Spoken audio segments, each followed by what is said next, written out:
Salam dostlar.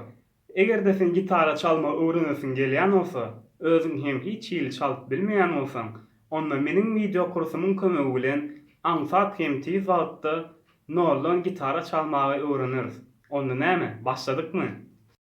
Her kimiň öz öýünde öz gitarasy bolmaly. Kimdir biriniň gitarasynda gitara çalmagy öwrenip bilersiňiz, emma bu siziň köp wagtyňyzy alar. Gitaranyň tarlarynyň iki görnüşi bar. Yani birincisi demir tarlar, ikincisi bolsa naylon tarlar. Ama başgaça jilka ýa-da ýüpek tarlar diýip tanalýar. Naylon tarlar ýumşak bolan üçin täze başlayan gitaristlara naylon tarlarynda başlamagy maslahat berýän. Çünkü demir tar öz gatylygy sebäpli siziň barmagyňyzy ağırdyr we ýara döredir. Bu bolsa gitara öwrenmeňize täsirçilik berer. Gitara düzük ýagdaýda näme bolýar, bozuk ýagdaýda näme bolýar? Düzük gitara.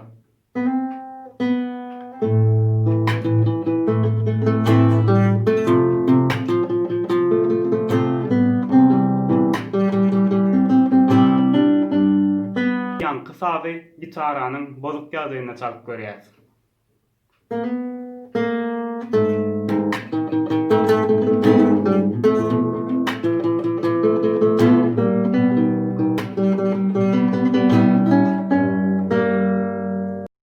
Gördüňizmi tapawut näli oly? Şonuň üçin gitarany çalmazdan ozal, ony elmi dama düzün. Gelin indi bolsa gitara düzmäni öwrenelim. Görüşimiz ýaly gitaranyň alsan gulagy, ýani her tar her gulaklary berkidilen. Şu gulaklary çekdirip ýa-da gowşatma arkaly biz gitara düzeriz. Ilki bilen Gitar Tuner programasyny Play Marketdan skaçat etýär. Programmany açýas. Начать настройку. Gitaran saylaýas birinji dören. Indi bolsa gitaran düzüp başlalyň.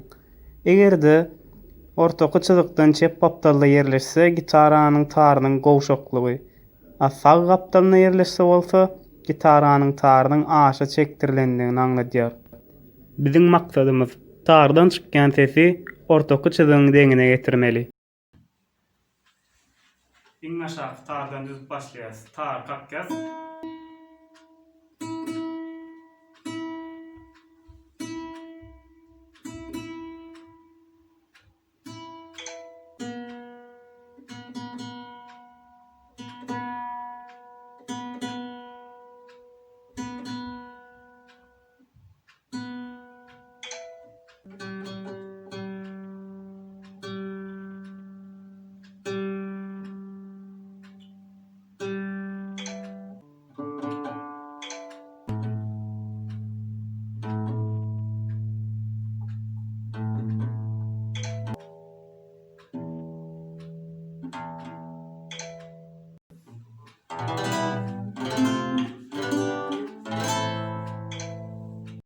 Indi şu ýagdaýda gitarany düzmäni öwrendik.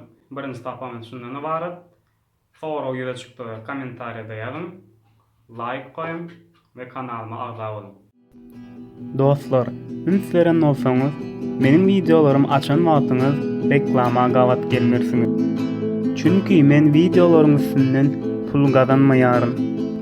Meniň bar maksadym talantly türkmen oglanlaryň köpelmegi. Şonuň üçin hem videonu halan olsanız ona like koymagy ýaltanmaň. Haçanda like koyuňyzdy videonun awtoriteti artýar. Bu bolsa köp sanly adamlara videonu görmäge mümkinçilik berýär. Gelin dostlar, bilimimizi paýlaşalyň, talantlary köpeldirýin, birek birege kömek edeliň.